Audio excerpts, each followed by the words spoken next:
नमस्कार विद्यार्थियों, मैं डॉक्टर शारदा भंडारी, सह आचार्य राजकीय महाविद्यालय सिरोही। यह महाविद्यालय मोहनलाल सुखाड़िया विश्वविद्यालय से संबद्ध है। आज अपन MA उत्तरार्ध द्वितीय पत्र में निर्धारित काव्य प्रकाश के संबंध में चर्चा करेंगे।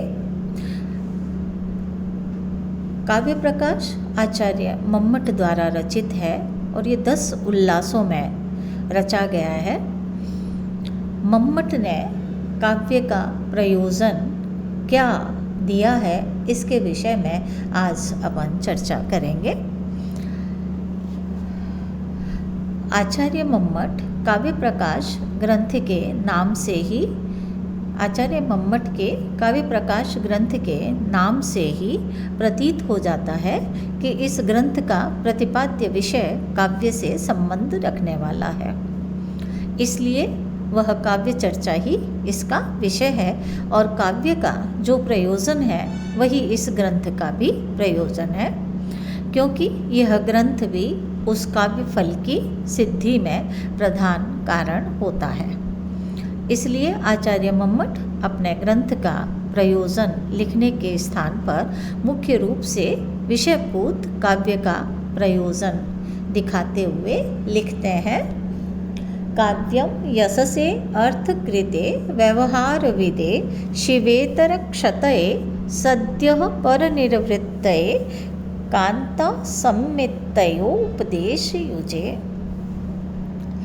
अर्थात काव्य यशसे यशजनक, अर्थकृते अर्थ का उत्पादक, व्यवहार विदे व्यवहार का बोधक, शिवेतर क्षतय शिवेतर अनिष्ट और क्षतय नाश अनिष्ट के नाश के लिए, तथा सद्यः पढ़ने सुनने के साथ ही परनिर्वृत्तये परम आनंद को देने वाला, परम निवृत्ति अर्थात परम आनंद को देने वाला, तथा कांता सम्मितयोपदेशयुजे स्त्री के समान सरसता के साथ उपदेश प्रदान करने वाला होता है। इस प्रकार आचार्य मम्मट ने अपनी इस कारिका में काव्य के 6 प्रयोजन बताए हैं। यशसे अर्थकृते व्यवहारविदे शिवेतर क्षतये सद्यः परनिर्वृत्तये और कांता सम्मितयोपदेशयुजे।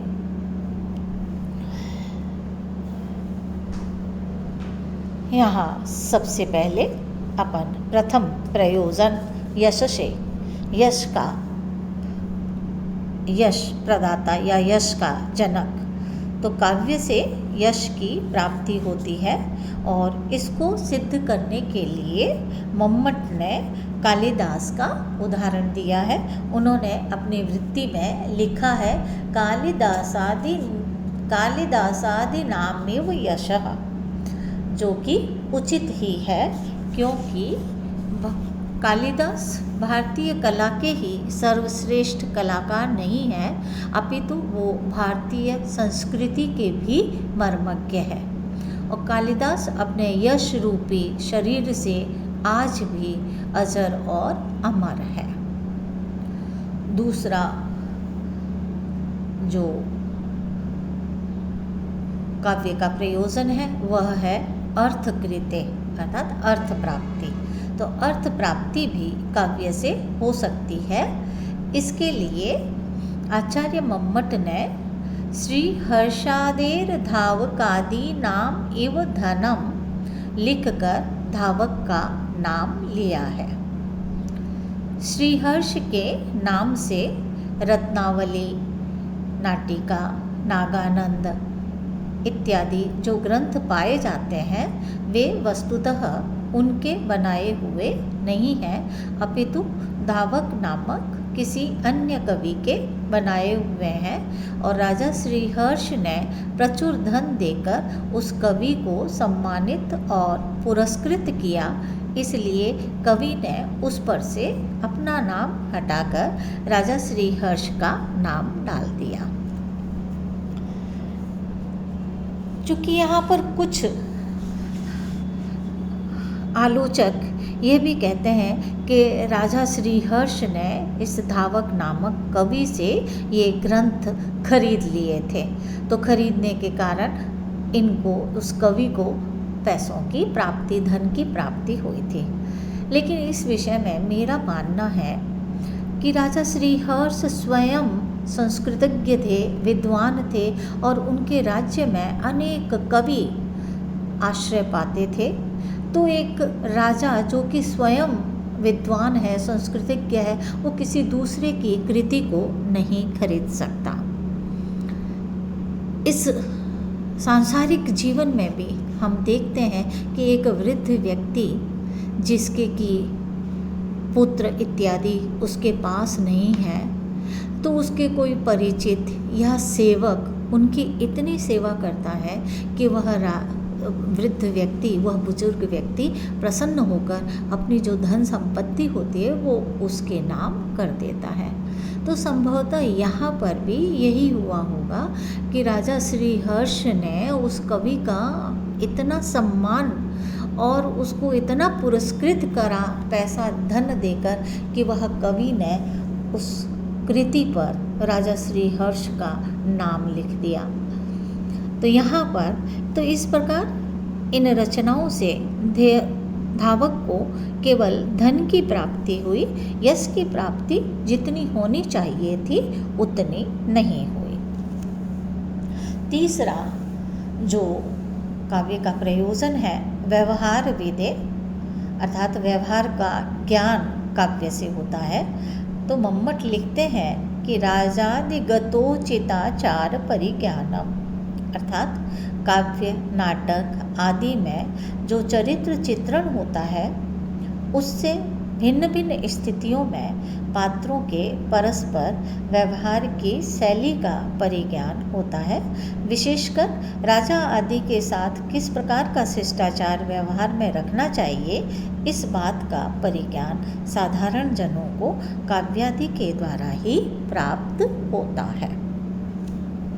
चौथा जो काव्य का प्रयोजन है वह है शिवेतर क्षतये, अर्थात अमंगल का निवारण भी काव्य का एक प्रयोजन है। और इसको सिद्ध करने के लिए मम्मट ने अपनी कारिका में लिखा है, आदित्यादेर मयूरादीनाम इव अनर्थ निवारणम। तो यहाँ कवि ने मयूर कवि का उदाहरण दिया है। मयूर कवि का एकमात्र काव्य सूर्य शतक मिलता है। इसमें सूर्य के स्तुति परक 100 पद्य हैं। कहते हैं कि इन पद्यों के द्वारा सूर्य की स्तुति कर मयूर कवि ने कुष्ठ रोग से छुटकारा पाया था। इसलिए मम्मट ने अनिष्ट नाश के उदाहरण के रूप में इसको प्रस्तुत किया है। मयूर कवि के पुष्टि होने के विषय में एक कथा प्रसिद्ध है कि मयूर कवि राजा भोज के सभारत्न थे और धारा नगरी में रहते थे। कादंबरी के रचयिता महाकवि बाणभट्ट भी उसी धारा नगरी में रहते थे तथा मयूर के भगिनीपति अर्थात बहनोई थे। दोनों ही कवि थे, इसलिए साले बहनोई के इस संबंध के साथ साथ दोनों में एक विशेष मैत्री भाव भी था। दोनों अपनी नई नई रचनाएं एक दूसरे को सुनाया करते थे। एक दिन की बात है, बाण की पत्नी किसी कारण से बाणभट्ट से अत्यंत अप्रसन्न हो गई। बाणभट्ट ने उनको मनाने का बहुत प्रयत्न किया पर उसमें उनको सफलता नहीं मिली और इस मान मनोबल में सारी रात बीत गई और लगभग सवेरा हो गया। परंतु बाणभट्ट भी अपने प्रयत्न में लगे हुए थे और वे अपनी पत्नी को मनाने के लिए पद्य की रचना कर रहे थे। गत प्राया रात्रि कृशतनु शशिशीर्यत इव प्रदीपो अयम निद्रावसमुपगतो घूर्णित इव प्रणामांतो मानस्त्यजसी न तथापि क्रुद्धम अहो। मैं इसका हिंदी अनुवाद करी हूँ। हे प्रिय, गत प्राया रात्रि समाप्त हुआ ही है। कृष तनु शशि और चंद्रमा अस्त होने, शीर्यत इव अस्त होने जा रहा है। और अयम प्रदीप, यह दीपक भी निद्रा वशम उपगतो, रात भर जागने के कारण अब निद्रा के वशीभूत होकर घूर्णित एवं मानो झोंके ले रहा है। यद्यपि प्रणाम अंतः, प्रणाम से मान का अंत हो जाता है, मानः अंतः, मान का अंत हो जाता है, मान की समाप्ति हो जाती है। तथापि लेकिन फिर भी अहो अरे क्रुद्धम न त्यजसी, तुम अपना क्रोध नहीं छोड़ रही हो। बाणभट्ट से ये 3 चरण ही बन पाए थे और इन 3 चरणों को ही वो बार बार दोहरा रहे थे। उसी समय कवि मयूर प्रातःकाल भ्रमण और काव्य चर्चा के निमित्त बाणभट्ट को साथ ले जाने के लिए उनके घर आ पहुँचे। बाणभट्ट को बार बार इस पद्य के 3 चरणों को सुनकर उनसे चुप न रहा गया और उन्होंने इस पद्य के चतुर्थ चरण की पूर्ति कर उसे जोर से सुना दिया कि कुछ प्रत्या सत्या हृदयम अपि ते चंडी कठिनम। बाण की पत्नी ने जब ये सुना तो उन्हें बड़ा क्रोध आया कि हम पति पत्नी की बात को कौन सुन रहा है, और क्रोध के आवेश में पूर्ति करने वाले को बिना पहचाने ही कुष्ठी हो जाने का शाप दे दिया। उसके पातिवृत्य के प्रभाव से मयूर पर शाप का प्रभाव पड़ा और वे कुष्ठी हो गए।